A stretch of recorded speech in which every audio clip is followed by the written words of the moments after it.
que j'ai toujours écrit des prières poèmes, quand j'étais enfant, à la manière de Peggy, à la manière de Claudel, de Marie-Noël. Donc j'ai toujours écrit ce genre de texte.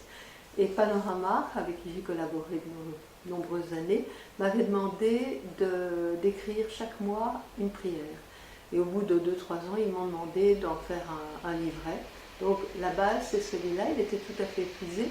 Donc Jean Anotte, les éditions Fidélité, a proposé de le republier, mais en ajoutant des textes qui concernent le 3e, le 4e âge, et ce qu'on appelle en Belgique la seigneurie, c'est-à-dire la maison de retraite, ou la maison des vieux, ou votre horrible mot EHPAD. Non, chez nous, c'est une seigneurie, à la fois des seigneurs et des seniors. Et donc, je me suis appliquée à écrire ces textes-là.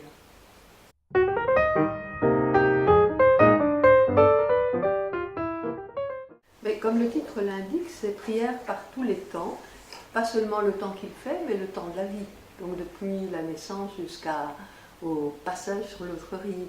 Mais la première mouture, en fait, c'était prière toute simple pour le quotidien des jours.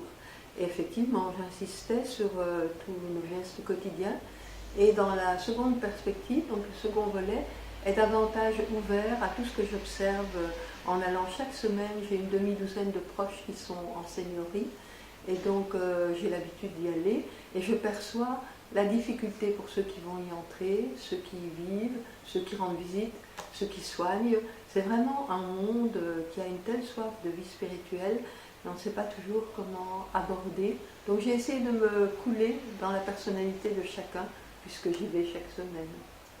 Donc ce n'est pas destiné spécialement aux gens du 3e et 4e âge, mais à tous, mais avec une attention particulière qui n'est pas spontanée aujourd'hui, parce qu'il y a une certaine peur de ce moment. On est prêt à vivre, mais acquiescer à sa vie d'un bout à l'autre ne va pas de soi. Accomplir son être, acquiescer à l'existence, c'est tout un travail.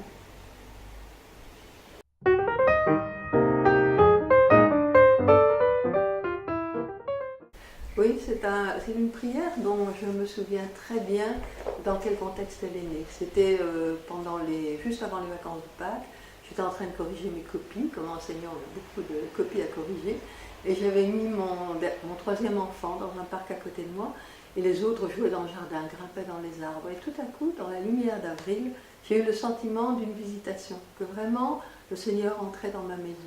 Et donc c'est ce poème-là, j'aimerais le lire peut-être, il est court. Ça s'appelle « Chanson pour un matin de Pâques ». Mes enfants sont dans les arbres. J'ai ouvert la cage. La maison respire dans la lumière et le soleil pénètre par la porte qui ouvre les bras. La poussière chante dans les rayons obliques de ce matin léger. Le Seigneur s'est introduit dans ma maison et il s'est assis. Comme il fait bon chez toi. Je travaillais, je ne l'avais pas vu entrer. Alors j'ai posé mon ouvrage et je me suis assise près de lui et j'ai regardé avec lui l'éclat de ce jour.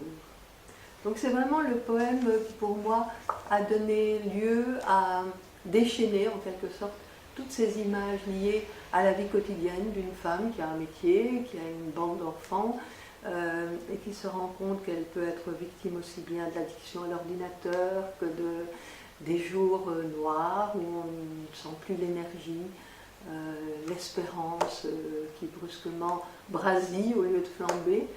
Et voilà, c'est venu de cette façon-là. Ça m'est très naturel d'écrire des prières poétiques.